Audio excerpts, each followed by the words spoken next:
إن الحمد لله نحمده ونستعينه ونستغفره ونستهديه ونعوذ بالله من شرور أنفسنا وسيئات أعمالنا. من يهده الله فلا مضل له ومن يضلل فلا هادي له وأشهد أن لا إله إلا الله وأشهد أن محمدا عبده ورسوله وبعد.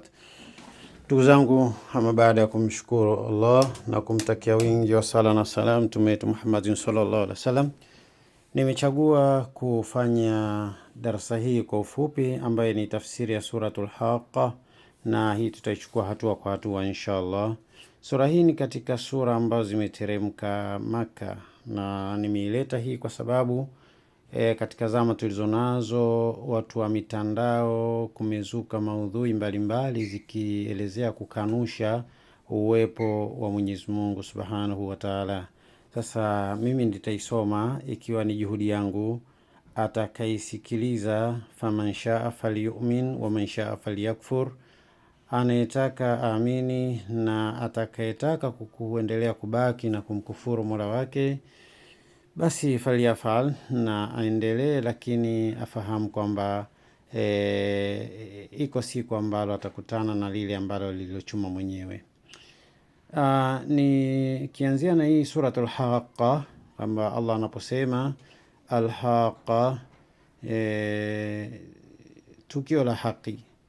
Al-Haqa ni jina katika majina ya siku ya Kiyama ambayo imeitwa al-Haqa, ikaitwa tukio la haki, lakini imeitwa pia al-Qari'a, al-Qari'a kwamba ni siku ya moyo kutikisika au msiba wa ugongao moyo. Ni siku ambayo itakuwa na kishindo kikubwa sana. Ukiamini kwamba hakuna Mwenyezi Mungu, manake pia huamini kuwepo kwa siku hiyo, kwa maana aliyesema kwamba siku hiyo ipo ndio huyo ambaye Mwenyezi Mungu aliyeumba ulimwengu, na ndiye anayesema kwamba katika nyakati alizoziweka, moja katika nyakati zake ni kuwepo kwa siku hii inaitwa yaumu al-qiyama, ni siku ya Kiyama ambayo ndio pia imeitwa al-Haqa, yani tukio la haki. Mwenyezi Mungu anasema ni katika hii, anatanguliza kusema mal haqa, ni nini hilo tukio la haki, wama adraka mal haqa, na ni nini kitakujulisha, ni nini kitakujulisha nini hilo tukio la haki. Al haqa, tukio la haki kwa maana kiyama, mal haqa, ni nini tukio hilo la haki kwa maana tukio la kiyama. Wama adraka mal haqa, na ni nini kitakujulisha nini hilo tukio la haki. Anasema kadhabat Thamud wa Adum bil Qari'a. Kuhusiana na tukio hili waliwahi kukanusha pia Thamud na Ad. Walikanusha Thamud na Ad. Walikanusha nini? Bil Qari'a. Walikanusha hili tukio la al-Qari'a, au tukio la siku ambayo ni siku ya msiba, kugonga nyoyo, au siku ya kutisha, kwa maana kwamba inaonekana kwamba yaumul qiyama ambayo nilizungumzia mwanzo kwamba pia inaitwa al-Qari'a. Tukio hili la kukanushwa kwa siku hii limekanushwa hata wakati wa Thamud na Adi. Thamud ni nani? Thamud kama anavyosema katika sherehe hapa, anasema kadhaba Thamudu wa hum qaumu Salih. Walikanusha, walikadhibisha Thamud, na hawa ni watu wa Nabii Saleh. Wa Hud wa Adun, na Adu ni nani? Ni kabila katika makabila ambaye yalijiwa na nabii nani? Wa huwa qaumu Hud, walijiwa na nabii anaitwa Hud. Watu hawa walikanusha na walipinga kuwepo kwa siku ya Kiyama, na katika hili Mwenyezi Mungu anawasifu, anazungumzia, anasema fa amma Thamudu fa uhliku bitaghiya, fa amma Thamudu fa uhliku bitaghiya. Ama Thamudu waliangamizwa kwa balaa kubwa mno. Wa amma Adum fa uhliku birihin swarosarin atia. Ama hawa Adi wao waliangamizwa kwa upepo mkali. Fauhliku birihin, waliangamizwa kwa upepo mkali sana. Rihi sarsarin atia, waliangamizwa kwa upepo mkali sana ambao ulikuwa hauzuiliki. Sakharaha alaihim 7 layali wa 8 ayamin husuma, upepo huu walipelekewa kwa masiku 7 na nyusiku 8. Walipelekewa kwa siku 7 ambayo ni siku 8 mfululizo, yani kulikuwa na mchana 7 layali katika nyusiku 8 wa 8 ayamin, na michana 7. La 7 layali ni nyusiku 7 wa 8 ayam na michana 8 husuman, ambayo ilikuja kwa mfululizo. Fatara alqauma fiha sar'a kaannahum a'jazu nakhilin khawiya. Baada ya tukio hili au namna ya tukio hili lilivyotokea, watu hawa anasema fatara alqauma, utawaona watu baada ya upepo huo. Fatara alqauma,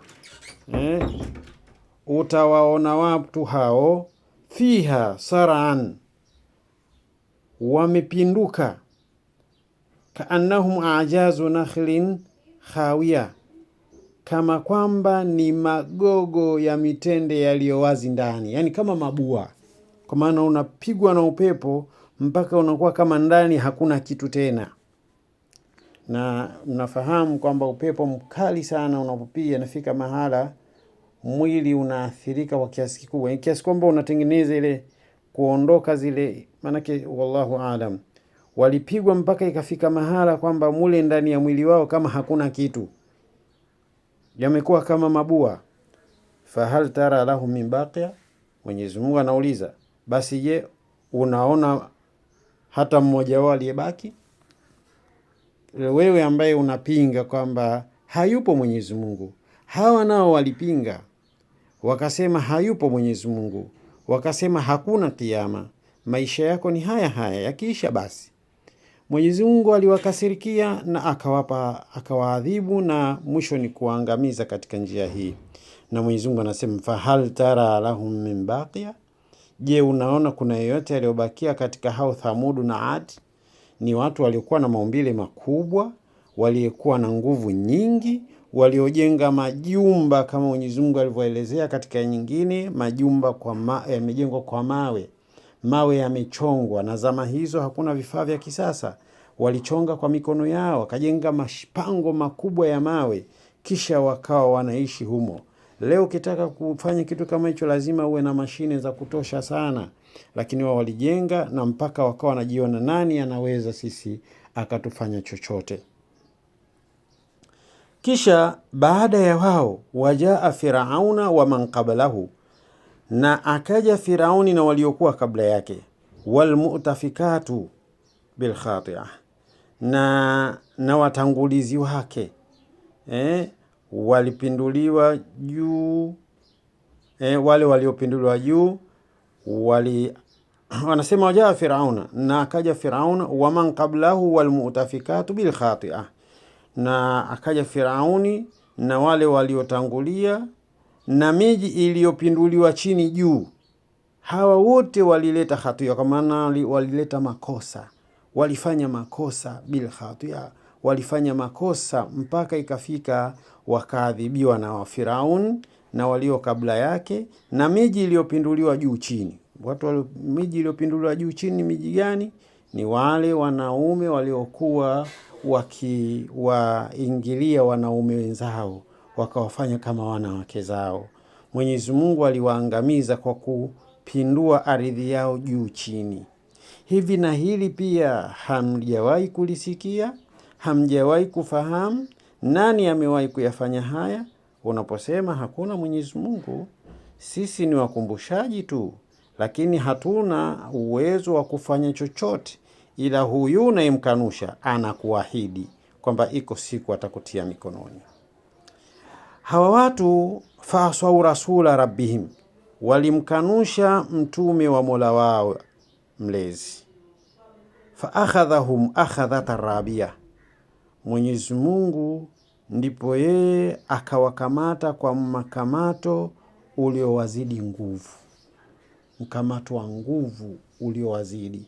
Faakhadhahum akhadhata rabia, wakawakamata kwa mkamato uliowazidi nguvu, baada ya kumwasi mtume wao alipowaelekeza juu ya Mwenyezi Mungu, wakakanusha kama unavyokanusha wewe leo, wakapinga kama unavyopinga leo. Wewe sio wa mwanzo.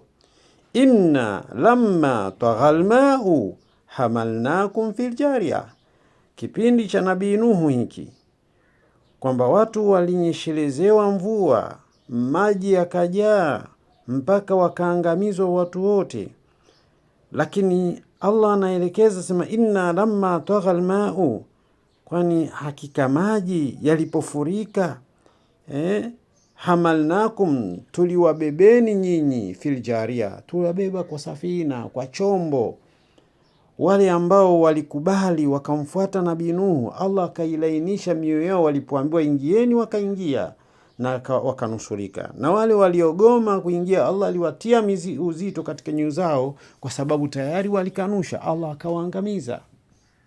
Hili ni kundi katika makundi yaliyokuwa kabla huko, na kosa lao ni hilo hilo, kukanusha kuwepo kwa Mwenyezi Mungu, kukanusha kuwepo kwa siku ya watu kukusanywa na kulipwa. Mwenyezi Mungu akawakasirikia na haya yakawatokea. Linaj'alaha lakum tadhkira, Mwenyezi Mungu ameyafanya haya kwa hawa. Tembeeni katika ardhi mkaangalie kumbukumbu za maeneo yaliyotokea matukio.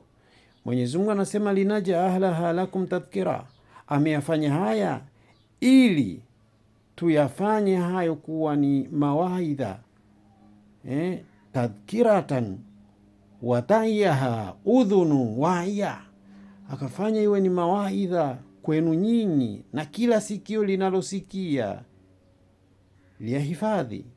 Kila sikio linalosikia liyahifadhi, maana yake iko siku litashuhudia. Linaj'alaha lakum tadhkira, tumeyafanya haya ili yeo ni mawaidha, ni ukumbusho kwenu nyinyi. Wanaj'alaha udhunu waiya, na akalijalia hili kwenu nyinyi kwa kila sikio linalosikia liyahifadhi haya. Mwenyezi Mungu anasema faidha nufikha fi suri nafakhatun wahida, hii siku mnayoikanusha hii, faidha nufikha fi suri, na litakapopulizwa hilo baragumu, nafakhatun wahida, mpulizo mmoja, litakapopulizwa hilo baragumu, mpulizo mmoja. Wahumilatil ardhu wal jibalu, na ardhi na milima ikaondolewa, ikanyanyuliwa, ikaondoshwa. Fadukata dakatan wahida, na ikavunjwa kwa mvunjo mmoja. Mwenyezi Mungu anaahidi kwamba hii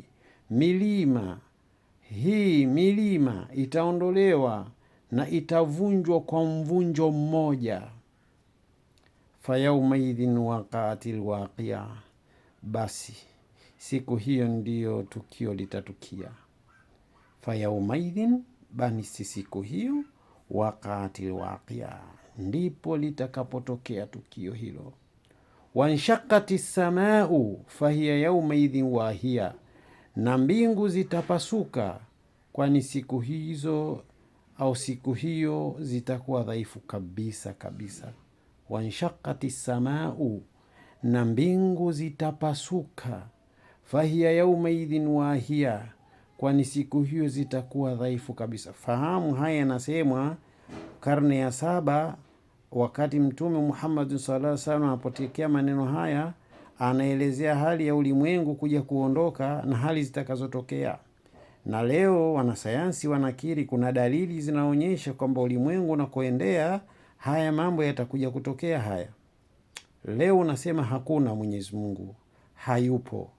Sawa, sisi kazi yetu ni kukariri yale aliyotuambia Mwenyezi Mungu, na tunakiri uwepo wake na tunakiri maelekezo yake. tunamuomba atusamehe kwa mapungufu yetu. Tunajua tunamkosea, atusamehe kwa mapungufu yetu, lakini hatuna nguvu wala uwezo wa kukanusha uwezo wake.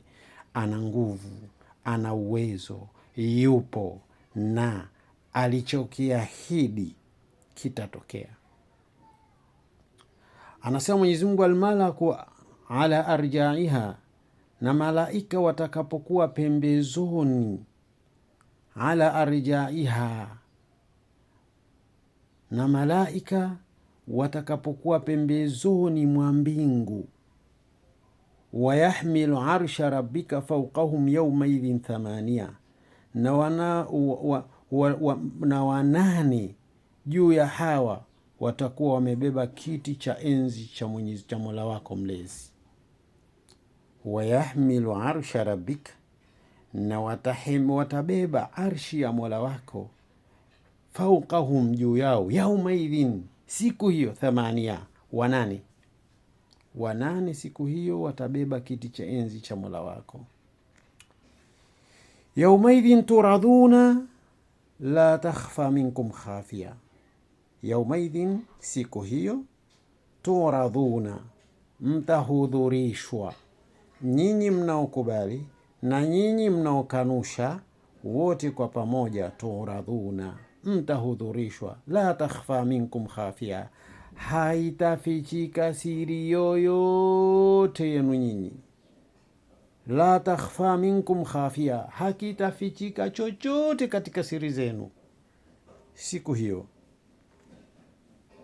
Fa amma man utiya kitabahu biyaminihi fayaqulu haumu qra'u kitabia, ama yule ambaye kitabu chake atapewa kwa mkono wake wa kushoto, wa kulia, ama yule ambaye kitabu chake atapewa kwa mkono wa kushoto, ni kwa mkono wa kulia, fayaqulu haumu qra'u kitabia, atasema haya, someni kitabu changu. Mambo yetu yamehifadhiwa, yote yamekusanywa, na siku hiyo yatahudhurishwa. Tutakuja kuletewa vitabu, madaftari yaliyohifadhiwa, mambo yetu yote. Iwe leo unakubali, iwe hukubali, hayo yamehifadhiwa. Kibri, jeuri ulicho nacho leo, siku hiyo hakitokuwa na nafasi. Kisha atasema inni dhanantu anni mulaqin hisabia. Allah tujalie tuwe sisi. Anasema inni dhanantu anni mulaqin hisabia. Atasema huyu akipewa daftari lake au kitabu chake kwa mkono wa kulia, atasema hakika mimi nilijua ya kuwa ipo siku nitapokea hisabu yangu. Inni dhanantu anni mulaqin hisabia, iko siku nitakutana na hisabu yangu. Fahuwa fi aishati radhiya, basi yeye atakuwa katika maisha ya kupendeza. Huyu aliyeridhika na kukubali uwepo wa Mwenyezi Mungu, akaishi huku akijua iko siku mema yangu na mabaya yangu nitakutana nayo. Mwenyezi Mungu anasema fahuwa fi aishati radhiya, huyu atakuwa katika maisha yenye kupendeza sana. Fi jannatin alia, katika bustani ya juu, katika pepo ya juu kabisa.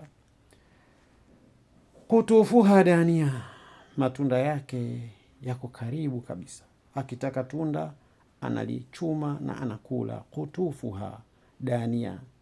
Ulikaa ukatafakari juu ya elimu ya matunda we? Manake hapa Mwenyezi Mungu anazungumzia kwamba kuna matunda yatakuwepo katika kipindi hicho. Hata yale unayoona duniani hukuyaomba wewe, umeyakuta tu. Nani aliyaswarifu? Nani aliyapanga? Nani aliyafanya yawe na ladha tofauti tofauti? Na kila moja unalipenda kwa ladha yake. Chachu utalipenda kwa uchachu wake, tamu utalipenda kwa utamu wake, chungu utalipenda kwa uchungu wake. Kila kimoja utakichagua kwa nafasi yake. Unajua nani aliyapanga, nani aliyaswarifu, nani aliyafanya yawe hivyo. Mpaka leo unayakuta, unachuma, unakula, unanunua sokoni, unakula. Basi na katika maisha ya akhera yapo matunda yaliyoandaliwa, kama ambavyo si tumeyakuta, hata hatukuandaa chochote, tumeyakuta tu, na ya akhera pia yapo na tutayakuta. na wale waliotenda kheri watakula katika matunda hayo. Wataambiwa waliotenda mema, kulu washrabu hanian bima aslaftum fil ayami lkhalia. Kulu, waambiwe hawa watu, kuleni, washrabu, na kuleni na kunyweni, hanian, kwa furaha. Kulu, kuleni, washrabu, na kunyweni, hanian, kwa furaha. Kwa nini? Bima aslaftum fil ayami lkhalia, kwa sababu ya mliotanguliza katika siku zilizopita. Bima aslaftum, kwa yale mlioyatanguliza, fil ayami lkhalia, katika siku zilizopita. Haya ndiyo matunda yenu. Wa amma man utiya kitabahu bishimalihi, ama yule ambaye atakayepewa kitabu chake kwa mkono wake wa kushoto, fayaqulu, atasema ya laitani, ole wangu mimi, majuto yangu mimi, lam uta kitabia, bora nisingelipewa kitabu changu. Walam adri ma hisabia, na wala nisingejua nini hisabu yangu. Walam adri ma hisabia, wala nisingelijua, bora nisingelijua hesabu yangu. Ya laitaha kanatil qadhiya, laiti mauti yangelikuwa ya kunimaliza kabisa. Ya laitaha, lau kana, ya laitaha kanatil qadhiya, lau mauti yangu yangenimaliza kabisa, nisingelifufuliwa tena. Bora baada ya kufa ingekuwa kama nilivyokuwa nikizungumza duniani. Watu wanasema ukifa ndio basi, hakuna tena, hakuna kufufuliwa, hakuna malipo. Siku hiyo utasema bora, ole wangu, ya laitaha, ole wangu mie, majuto yangu mie, kanatil qadhiya, bora mauti yangu yangelikuwa ya kunimaliza kabisa. Ma aghna anni malia, mali yangu hayakunifaa kitu. Mali unayoyamiliki, familia na watoto, hayana msaada wowote siku hiyo. Halaka anni sultania, madaraka yangu yamenipotea. Nilikuwa na cheo, hadhi, umaarufu, nasifiwa.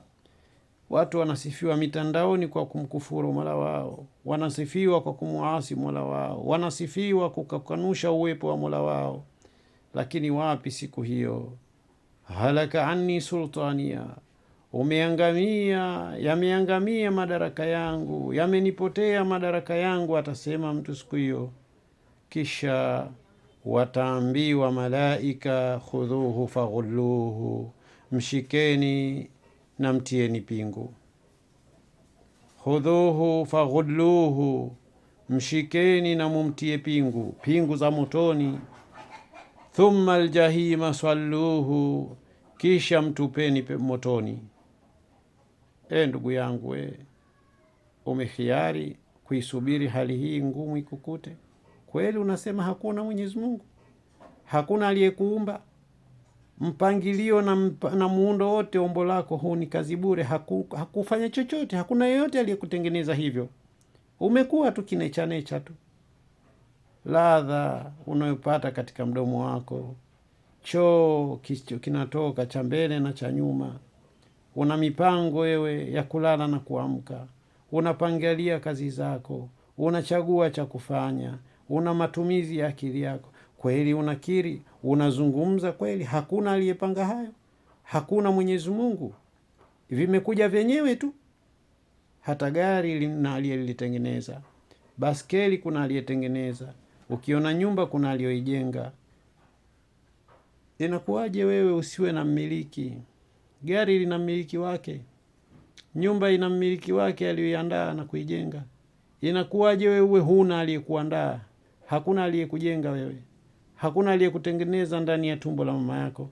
Hizo mbegu za uzazi hakuna aliyeziandaa zikawa na mpangilio huo uliopo.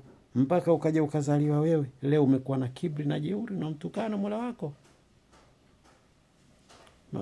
Siku hiyo Mwenyezi Mungu atasema khudhuhu faghulluhu, mchukueni na mtieni pingu, thumma aljahima salluhu, kisha mtieni katika moto wa Jahannam, thumma fi silsilatin dharuha 70 dhiraan fasluku, thumma kisha fi silsilatin, tena mtatizeni katika minyororo. Silsilat make mnyororo. Fi silsilatin dharuha 70 dhiraan faslukuhu, tena mtatizeni, mfungeni katika mnyororo wenye urefu wa dhiraa 70. Sio mnyororo wa kawaida ndugu yangu, ni mnyororo wa motoni. Mnyororo wa motoni, dhiraa 70. Utatizo kama kutatiza ni kama vile unavyomfunga maiti, utatiza. Kwa sababu unafungwa, unasokotewa mnyororo wenye dhiraa 70 katika mwili wako. Unadhani ni mambo ya kusadikika? Fanya subira, subiri tu. Kama hutaki kurejea, subiri. Mwenyezi Mungu anasema innahu kana la yu'minu billahi alazim. Sababu ya yeye kupewa mateso yote haya, innahu, hakika yeye, kana la yu'minu billahi alazim, alikuwa hamuamini, alikuwa hamuamini Mwenyezi Mungu mtukufu. Hii ndio sababu yake. Kwa hii hali ambayo ulionayo leo sio kwamba imezuka. Mwenyezi Mungu anajua kwamba hawa watu walikuwepo, wapo na wataendelea kuwepo, ambao hawaamini uwepo wa Mwenyezi Mungu. Mwenyezi Mungu anaahidi kwamba hawa hiyo siku wataadhibiwa na sababu yao. Kwa maana kama wasipopatikana watu hawa akhera, Mwenyezi Mungu atakuwa si mkweli. Fanaudhu billahi min dhalika. Fasubhanallah, Mwenyezi Mungu ametakasika na mapungufu. Anaposema wako watu watafungwa na kosa lao li kwamba walikuwa hawamwamini Mwenyezi Mungu, basi wewe inawezekana ukawa mmoja wapo katika hao, ukadumu na hali hiyo mpaka ukafa nayo, ili uwe miongoni mwa watakaoingia katika adhabu hii. Humpunguzi chochote Mwenyezi Mungu, humpunguzi chochote wala huzidishi chochote katika ufalme wake. Ukiamua kumwamini, umeinusuru nafsi yako. Ukiamua kubaki na hali yako, umeiangamiza nafsi yako. Hata sisi tunaochangia hoja mitandaoni hatukuongeza ile wala kukupunguzia, wala hatuna uwezo wa kubadilisha chochote, isipokuwa sote tunatakiwa tahadhari na hali ngumu inayokuja mbele yake. Mmoja ya kosa lake, alikuwa hamwamini Mwenyezi Mungu. Wala yahudhu wala tuamil miskin, wala alikuwa haimizi kulisha maskini. Akilisha atalisha, lakini sio kwa ajili ya Allah. Haamini kwamba kuna malipo kwa ajili ya Mwenyezi Mungu. Anaamini kwamba mambo yakiisha yameisha. Tuishie katika aya hii ya 34 ya suratul Haqa, na Allah akituafikisha tutaendelea katika aya zinazofuata inshallah.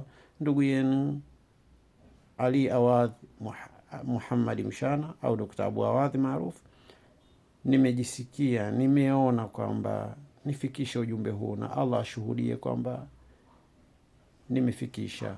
Huu ni mchango wangu, ndicho nilitamani kufikisha, na Allah akijalie kiwe ni sababu ya kuwaokoka wale ambao Allah atawachagua kuokoka, na iwe sababu ya kupata, ya kuwa ushahidi mbele ya Allah kwa wale ambao Allah amewakadiria kukutana na ushahidi baada ya kusikiliza hiki nilichokiandaa.